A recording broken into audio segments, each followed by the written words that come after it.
बेटा आज हम 11th क्लास की इकोनॉमिक्स पढ़ने वाले हैं जिसका फर्स्ट चैप्टर है अर्थशास्त्र और अर्थव्यवस्था।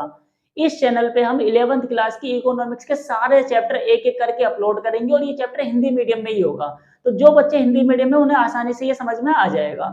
अब ये जो चैप्टर है पहला चैप्टर है अर्थशास्त्र और अर्थव्यवस्था, इसके बारे में हम बाद में पढ़ेंगे। जो हमारी सबसे पहली हेडिंग है वो ये हेडिंग है व्यष्टि और समष्टि अर्थशास्त्र में अंतर। व्यष्टि को हम माइक्रो इकोनॉमिक्स बोलते हैं और समष्टि को हम मैक्रो इकोनॉमिक्स बोलते हैं इंग्लिश में। अब माइक्रो मतलब छोटा और मैक्रो मतलब बड़ा। जब भी बात किसी छोटे लेवल पे होगी तो वो व्यष्टि अर्थशास्त्र होगा, लेकिन जब बात बड़े लेवल पे होगी तो वो समष्टि अर्थशास्त्र होगा। कहने का मतलब ये है, जब बात किसी एक इंसान, एक फर्म, एक दुकान या किसी भी एक टॉपिक पे बात हो या एक इकाई के बारे में बात हो तो वो हमारा व्यष्टि अर्थशास्त्र है। लेकिन जब बात एक की ना हो, ग्रुप में हो, इकट्ठा कई सारे लोगों की बात हो या इकट्ठा कई सारी दुकानों की बात हो तो वो हमारा समष्टि अर्थशास्त्र होगा, जिसे मैक्रो इकोनॉमिक्स कहेंगे। ठीक है, क्लियर हो गया होगा। तो व्यष्टि अर्थशास्त्र वे अर्थशास्त्र है जो केवल एक इकाई के बारे में अध्ययन करती है, एक के बारे में बात करेगी। लेकिन समष्टि अर्थशास्त्र ऐसे ही अर्थशास्त्र होती है जो एक के बारे में बात नहीं करती, पूरे ग्रुप के बारे में बात करेगी, सभी का अध्ययन करेगी, एक साथ करेगी, तो उसे समष्टि अर्थशास्त्र कहते हैं। ये क्लियर हो गया होगा। अब इन दोनों में अगर हम डिफरेंस को समझ लेंगे तो और भी अच्छे तरीके से ये हमारा क्लियर हो जाएगा। तो इन दोनों में डिफरेंस के लिए मैंने यहाँ पे लिख दिया, इसको एक एक करके समझते हैं। जो पहला डिफरेंस है वो तो इसकी डेफिनेशन ही होगा। यहाँ लिखा है व्यष्टि के बारे में, यह अर्थशास्त्र की वह शाखा है जो केवल एक इकाई का अध्ययन करती है। भाई सिंपल सा है ना, मैंने डेफिनेशन पहले ही बता दिया। जो केवल एक के बारे में बात करे, अब वो एक कुछ भी हो सकता है, एक इंसान हो सकता है, एक दुकान हो सकती है, एक घर हो सकता है। जो केवल एक के बारे में बात करेगा वो तुम्हारा माइक्रो इकोनॉमिक्स है। माइक्रो माइक्रो मतलब छोटा, छोटे पैमाने पे निकाल लें उसको तो वो छोटी इकोनॉमिक्स है। अब इसके बाद हम बात करते हैं समष्टि। ये अर्थशास्त्र की वे शाखा है जो समग्र इकाइयों का अध्ययन करती है। समग्र का मतलब अगर ग्रुप में जितने भी लोग हैं उन सभी लोगों के बारे में ये अध्ययन करेगी, इसे हम मैक्रो कहेंगे। ठीक है, मान लेते हैं ये अलग अलग लोग हैं, ये बहुत सारे लोग हैं, ये जो मैंने डॉट बना दिए। ठीक है, अगर हम बात सिर्फ इस वाले पॉइंट की कर रहे हैं तो ये वाला पॉइंट हमारा कहलाएगा व्यष्टि अर्थशास्त्र। लेकिन हम बात सभी की करेंगे, ग्रुप में जितने भी है सबकी बात करें तो ये बन गया समष्टि अर्थशास्त्र। क्लियर हो गया होगा। तो हमने इसकी डेफिनेशन तो पढ़ ली है। अब दूसरा डिफरेंस पढ़ते हैं। इसमें दूसरा डिफरेंस लिखा है, इसका क्षेत्र सीमित होता है। भाई सीमित तो होगा ही ना, क्यों? क्योंकि ये छोटा होता है। जब हम बात एक इंसान की कर रहे हैं या एक फर्म की कर रहे हैं या एक दुकान की कर रहे हैं या व्यक्तिगत तौर पे बात कर रहे हैं, इंडिविजुअली बात कर रहे हैं, तो भाई उसका स्कोप तो छोटा ही होगा ना। जैसे यहाँ देखो, अगर मैं बात सिर्फ इसकी कर रहा हूँ तो इसका एरिया तो सिर्फ इतना ही है ना। तो हमेशा व्यष्टि अर्थशास्त्र का क्षेत्र सीमित होता है, सीमित मतलब छोटा होता है। लेकिन बात करें मैक्रो इकोनॉमिक्स व्यष्टि, अब भाई मैक्रो में तो सबको इंक्लूड करना पड़ेगा, जितने भी पॉइंट है इन सभी पॉइंटों को इंक्लूड करना पड़ेगा। तो ये तो बड़ा पार्ट हो गया, नहीं हो गया?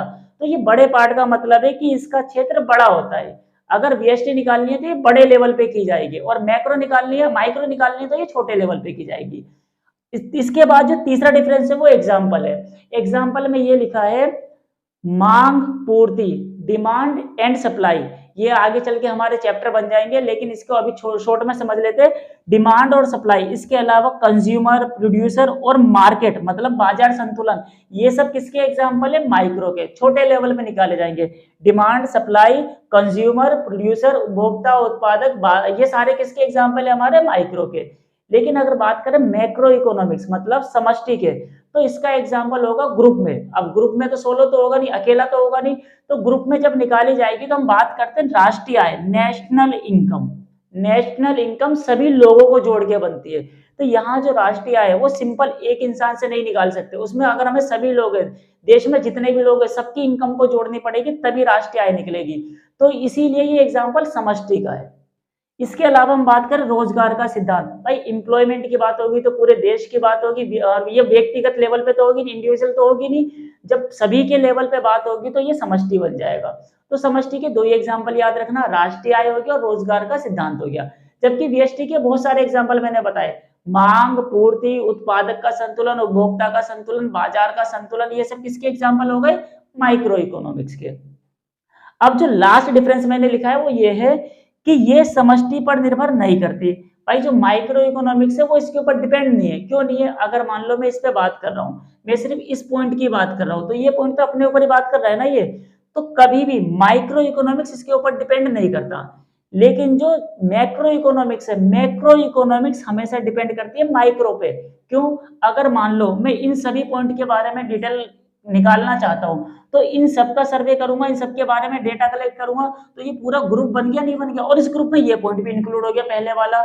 अगर इंडिविजुअल बात करी जाएगी तो वो माइक्रो बन गया, लेकिन छोटे छोटे पॉइंट्स को मिला के, छोटे छोटे इंडिविजुअल को मिला के तो हमारा मैक्रो बनेगा।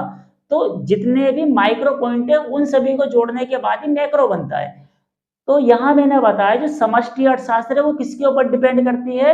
वीएसटी पे, लेकिन वीएसटी समष्टि पे डिपेंड नहीं करती। ये इसका चौथा डिफरेंस हो गया।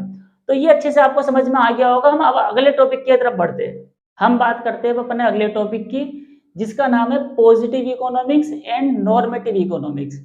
वास्तविक अर्थशास्त्र और आदर्शात्मक अर्थशास्त्र। ये कहते किसे? देखो, वास्तविक अर्थशास्त्र जो है पास्ट, प्रेजेंट, फ्यूचर तीनों से रिलेटेड होता है। इसका मतलब वर्तमान, भूतकाल और भविष्य तीनों से संबंधित है। और किस चीज के? आर्थिक मुद्दे। आर्थिक मुद्दे का मतलब जो हमारे देश की प्रॉब्लम है, ये पास्ट, प्रेजेंट, फ्यूचर तीनों से रिलेटेड है। जैसे हम बेरोजगारी का मुद्दा ले लें, ये पास्ट में भी थी, प्रेजेंट में भी है, फ्यूचर में भी होगी। तो ये एक तरह का आर्थिक मुद्दा है, ठीक है। और इसमें तीनों टॉपिक की बात की जा सकती है। तो तीनों टॉपिक पर अगर बात की जा सकती है तो ये हमारा पॉजिटिव इकोनॉमिक्स है, वास्तविक अर्थशास्त्र है। लेकिन हम बात करते हैं आदर्शात्मक अर्थशास्त्र, यानी कि नॉर्मेटिव इकोनॉमिक्स। तो ये जो मुद्दा है ये भी आर्थिक मुद्दों की बात करता है, लेकिन बस ये बात करता है कि क्या होना चाहिए उस टॉपिक के ऊपर। इसका मतलब ये सिर्फ विचारों से, पास्ट से कोई लेना देना नहीं, प्रेजेंट से कोई लेना देना नहीं। बस ये एक तरह की सोच होती है कि फ्यूचर में उसके लिए क्या किया जाए, ठीक है। इसके लिए कोई डेटा वगैरह नहीं होता, ये सिर्फ अनुमान पे काम करती है, एक तरह की सोच पे काम करती है ये। तो नॉर्मेटिव इकोनॉमिक जो है सोच पे काम करती है, और ये सोच पे काम नहीं करती, ये पास्ट में, प्रेजेंट में और फ्यूचर में तीनों के डेटा को एनालाइज करती है ये। तो वास्तविक अर्थशास्त्र वे अर्थशास्त्र है जो वर्तमान, भूतकाल और भविष्य में आर्थिक मुद्दों से रिलेटेड है। और आदर्शात्मक अर्थशास्त्र वे अर्थशास्त्र है जो आर्थिक मुद्दों की समस्या तो है, लेकिन उनके विचारों को सोचती है बस ये। तो ये उसके विचारों से लेना देना है। इसके बाद हम अगली बात करते हैं वास्तविक अर्थशास्त्र में। तो वास्तविक अर्थशास्त्र में क्या था, क्या है, क्या होगा, इन तीनों के बारे में सोचा जाता है। जैसे बेरोजगारी का ही डाटा ले लेता हूं मैं। बेरोजगारी पहले कितनी थी, अब कितनी है और आने वाले टाइम में कितनी होगी, तो इसको हम कहते हैं वास्तविक अर्थशास्त्र। लेकिन ये जो है ये केवल क्या होने से संबंधित है, मतलब आने वाले टाइम में क्या होना चाहिए उसके बारे में, तो इसी को हम कहते हैं आदर्शात्मक अर्थशास्त्र। क्लियर हो गया? क्या था, क्या हुआ, क्या होगा, ये हमारा कौन सा वास्तविक अर्थशास्त्र। लेकिन जो दूसरा बता रहा हूं, दूसरा सिर्फ क्या है, क्या होने से संबंधित है, क्या होना चाहिए, ये हमारा कौन सा था, आदर्शात्मक। अब हम तीसरा पढ़ते हैं। जो वास्तविक अर्थशास्त्र है ये सत्य भी हो सकते हैं, असत्य भी, ये ट्रू भी हो सकते हैं और फॉल्स भी हो सकते हैं। लेकिन जो आदर्शात्मक अर्थशास्त्र है इन्हें सत्य असत्य नहीं किया जा सकता। एग्जाम्पल के लिए अगर मैं कह रहा हूँ बच्चों की स्कॉलरशिप बंद कर देनी चाहिए, अब बंद कर देना ये एक तरह का अच्छा स्टेटमेंट भी हो सकता है, एक तरह का बुरा स्टेटमेंट भी। इसको कहा नहीं जा सकता कि ये सही है, गलत है, अच्छा है या बेकार है। तो ये ऐसे होते हैं। लेकिन यहाँ मैंने बोला ये कथन या तो सत्य होते या असत्य होते, ये दोनों में से कोई एक होगा।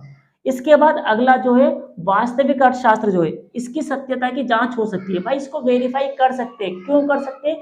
क्योंकि इसका डेटा होता है, एनालाइज किया जा सकता है कि जिस टॉपिक पे काम कर रहा है वो बढ़ रहा है, घट रहा है। लेकिन नॉर्मेटिव इकोनॉमिक्स में क्या होता है, इनको जांचा नहीं जा सकता। क्यों नहीं जा सकता? क्योंकि एक तो विचार है ना, अब विचार कितना काम आ रहा है कितना नहीं आ रहा है इसका पता नहीं चलेगा। हमारा अगला टॉपिक है, अब उस टॉपिक का नाम है अर्थव्यवस्था यानी कि इकोनॉमी। अब इकोनॉमी क्या है? देखो, इकोनॉमी कोई भी एक ऐसी चीज होती है जहां पे लोग अपना जीवन जी रहे होते हैं। जैसे मैं भारत में अपना जीवन जी रहा हूँ तो ये भारत की इकोनॉमी है। लेकिन एक्चुअल इकोनॉमी की डेफिनेशन क्या होगी?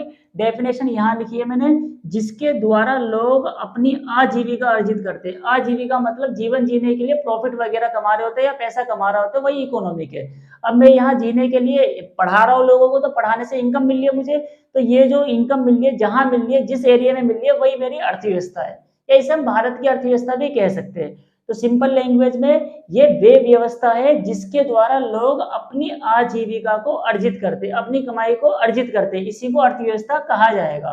इसी के साथ साथ हमें जो दूसरा पॉइंट समझना है वो समझना है दुर्लभता, जिसको इंग्लिश में कहते हैं स्कैर्सिटी। दुर्लभता क्या है? दुर्लभता का मतलब ये समझ लो जो आसानी से हमें ना मिले, जो आसानी से ना मिल सके, उसी को हम दुर्लभ कहते हैं। शॉर्ट लैंग्वेज में ये भी कहा जा सकता है जिसकी मार्केट में डिमांड तो हो लेकिन उसकी मार्केट में सप्लाई ना हो।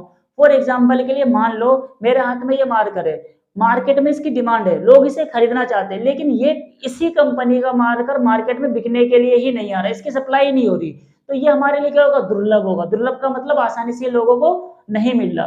तो कोई भी चीज जिसकी मार्केट में डिमांड होती है लेकिन वो सप्लाई ना हो पाए या आसानी से उपलब्ध ना हो पाए तो उसी को हम दुर्लभ कहते हैं। तो यहाँ दे रखा है ये वह स्थिति है जब किसी वस्तु की मांग अधिक हो और उसकी पूर्ति मांग से कम हो। यहाँ लिखा हुआ है मांग से कम हो, कहने का मतलब ये उसकी डिमांड तो ज्यादा है लेकिन सप्लाई कम है या सप्लाई ना ही हो तो उसे हम लोग दुर्लभ कहेंगे। अब हम इस चैप्टर का लास्ट टॉपिक स्टार्ट कर रहे हैं जिसमें हमें अर्थव्यवस्था के प्रकारों को पढ़ना है, टाइप ऑफ इकोनॉमी। अर्थव्यवस्था तीन प्रकार की होती है, बाजार अर्थव्यवस्था यानी मार्केट इकोनॉमिक, केंद्रीय अर्थव्यवस्था यानी सेंट्रल इकोनॉमिक, मिश्रित अर्थव्यवस्था जिसे हम कहते हैं मिक्स इकोनॉमिक्स। तो इनमें से एक एक करके बात करते हैं। पहले बात करते हैं बाजार अर्थव्यवस्था की। बाजार अर्थव्यवस्था मतलब मार्केट इकोनॉमिक। मार्केट इकोनॉमिक सबसे पहले प्राइवेट लोगों की होती है। कोई भी इंसान जो अपना प्राइवेटली काम कर रहा है प्रॉफिट कमाने के लिए, वो सब आते हैं मार्केट इकोनॉमिक में।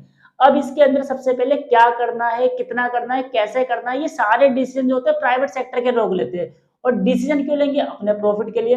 प्रॉफिट ज्यादा होगा तो डिमांड सप्लाई वो इसके अकॉर्डिंग कंट्रोल कर सकते हैं। तो यहाँ डेफिनेशन में जो लिखी है, बाजार अर्थव्यवस्था एक ऐसी आर्थिक क्रिया है जिसमें बाजार शक्ति के हाथों में होता है। भाई आर्थिक क्रिया जो भी है इसके अंदर किसके पास होता है कंट्रोल? बाजार शक्तियों के हाथों में, मतलब प्राइवेट सेक्टर के पास इसका टोटल कंट्रोल होता है। वो डिमांड और सप्लाई को घटा सकती है और बढ़ा सकती है। इसी तरह दूसरा लिखा है ये लाभ को अधिकतम करने के उद्देश्य से होता है। अब मैंने बताया ना प्राइवेट सेक्टर के लोग काम करते हैं तो ये समाज सेवा के लिए नहीं करते, इनका एक ही टारगेट होता है कि प्रॉफिट को कैसे कमाया जाए, प्रॉफिट को कैसे बढ़ाया जाए, वो अपने प्रॉफिट को ज्यादा से ज्यादा किस तरह कमा सकते हैं। तो ये इसका दूसरा उद्देश्य लिखवा दिया। तीसरा मैंने बताया उपभोक्ता प्रभुत्व होता है। मार्केट इकोनॉमिक्स एक ही ऐसी इकोनॉमिक्स है जो केवल अपने उपभोक्ता पे ध्यान देती है। उपभोक्ता को कौन सी वस्तु चाहिए, उसके लिए क्या जरूरी है, वो संतुष्ट होगा या नहीं होगा, ये सारी बातों को मार्केट इकोनॉमिक्स में सोचा जाता है। इसके बाद यहाँ जो काम करने वाले लोग होते हैं वो कौन होते हैं? निजी क्षेत्र होता है सक्रिय। निजी क्षेत्र सक्रिय होता है, इसका मतलब निजी सेक्टर के या फिर निजी क्षेत्र के लोग इस एरिया में काम करते हैं। क्लियर हो गया होगा। मार्केट इकोनॉमी क्या है? जहां पे टोटल कंट्रोल प्राइवेट सेक्टर के लोगों का होता है और ये उपभोक्ता को ध्यान देते हैं कि उपभोक्ता को क्या चाहिए, कैसी चीज चाहिए। इनका मकसद एक ही होता है, प्रॉफिट को ज्यादा से ज्यादा कमाना। और हाँ, ये लाभ को अधिकतम करने के साथ साथ उपभोक्ता पे भी ध्यान देते हैं। ये बातें तो हमने इसके अंदर पढ़ ली। अब हम पढ़ रहे हैं केंद्रीय अर्थव्यवस्था, जिसे कहते हैं सेंट्रल इकोनॉमिक्स। सेंट्रल इकोनॉमिक्स में ये होता है जो भी आर्थिक क्रिया है। भाई आर्थिक क्रिया का मतलब समझ लो इकोनॉमिक एक्टिविटी, बचत करना, निवेश करना, उपभोग करना, कोई भी काम करना, खर्च करना, ये सारे काम हमारे आर्थिक क्रिया होते हैं। तो ये ऐसे जितनी भी आर्थिक क्रिया है इस पर टोटल कंट्रोल किसका होता है? सरकार का होता है। इसका मतलब केंद्रीय अर्थव्यवस्था एक ऐसी अर्थव्यवस्था है जहां पे आर्थिक क्रिया पे नियंत्रण सरकार का होता है, जबकि बाजार अर्थव्यवस्था में आर्थिक क्रिया पे नियंत्रण निजी लोगों का होता है। दोनों में डिफरेंस समझ में आ गया। ये दूसरा जो दे रखा है केंद्रीय अर्थव्यवस्था समाज कल्याण और ये समाज सेवा के उद्देश्य से की जाती है। भाई इस पे कंट्रोल गवर्नमेंट का होता है। तो गवर्नमेंट तो प्रॉफिट कमाना नहीं चाहती, गवर्नमेंट चाहती है कि ज्यादा से ज्यादा समाज कल्याण हो या समाज सेवा हो लोगों की। तो इसीलिए इसका उद्देश्य समाज सेवा करना होता है, जबकि इसका उद्देश्य क्या होता है? प्रॉफिट को कमाना। अब जो तीसरा पॉइंट है इसमें समाज प्रभुत्व होता है। इसका मतलब है कि ये जो अर्थव्यवस्था है केंद्रीय अर्थव्यवस्था, इसमें समाज को फोकस किया जाता है कि समाज के लिए क्या अच्छा है क्या बुरा है। इसमें इंडिविजुअली एक उपभोक्ता को इग्नोर कर दिया जाता है, यहाँ पूरे समाज की फैसिलिटी देखी जाती है। अब इसके बाद अगला आता है हमारा जो लास्ट है सरकारी क्षेत्र सक्रिय होता है। भाई केंद्रीय अर्थव्यवस्था में कौन काम करते हैं? सरकारी सेक्टर के लोग, मतलब सरकारी क्षेत्र इसके अंदर काम करता है। इसमें प्राइवेट सेक्टर के लोग काम करते हैं, इसमें गवर्नमेंट सेक्टर के लोग काम करते हैं। अब जो हमारा अगला है मिश्रित अर्थव्यवस्था, जिसे हम मिक्स इकोनॉमिक्स कहते हैं। मिक्स का मतलब क्या है? मिला जुला। तो इस मिक्स इकोनॉमिक्स में ये और ये दोनों मिलजुल के काम करते हैं। अब इसमें लिखा है ये आर्थिक क्रिया का नियंत्रण सरकार और निजी लोग दोनों करते हैं। भाई जब मैं बोल रहा हूँ ये मिश्रित अर्थव्यवस्था है तो ये और ये दोनों मिलके ही तो चलाएंगे। तो इसके अंदर ऐसा होता है, प्राइवेट सेक्टर के लोग भी काम करते हैं और गवर्नमेंट सेक्टर के लोग भी काम करते हैं, दोनों मिलजुल के काम करते हैं। तो इसीलिए मैंने बोला सरकार और निजी लोग दोनों काम करते हैं। जब दोनों लोग काम करते हैं तो इसके उद्देश्य तो दोनों होंगे। तो अगले पॉइंट में यही लिखा है, लाभ के साथ साथ समाज कल्याण उद्देश्य होता है। ये प्रॉफिट के साथ साथ समाज पे भी ध्यान देते हैं, समाज सेवा भी इनका उद्देश्य होता है, क्योंकि इनके साथ गवर्नमेंट भी जुड़ी हुई है। अगला दे रखा है, इसमें उपभोक्ता और समाज दोनों को प्रभुत्व है। इसका मतलब यहाँ दोनों के बारे में सोचा जाएगा, उपभोक्ता के बारे में भी और समाज के बारे में। लेकिन इसमें ऐसा नहीं था, इसमें केवल उपभोक्ता के बारे में सोचा जा रहा था, इसमें केवल समाज के बारे में, लेकिन इसके अंदर दोनों के बारे में सोचा जा रहा था। इसके अंदर प्राइवेट सेक्टर के लोग काम कर रहे थे, इसके अंदर गवर्नमेंट सेक्टर के, और इसके अंदर सरकार और निजी क्षेत्र सक्रिय होती है। इसका मतलब इसके अंदर दोनों सेक्टर के लोग काम करेंगे। तो ये हमारा लास्ट टॉपिक था जो हमने पढ़ लिया है।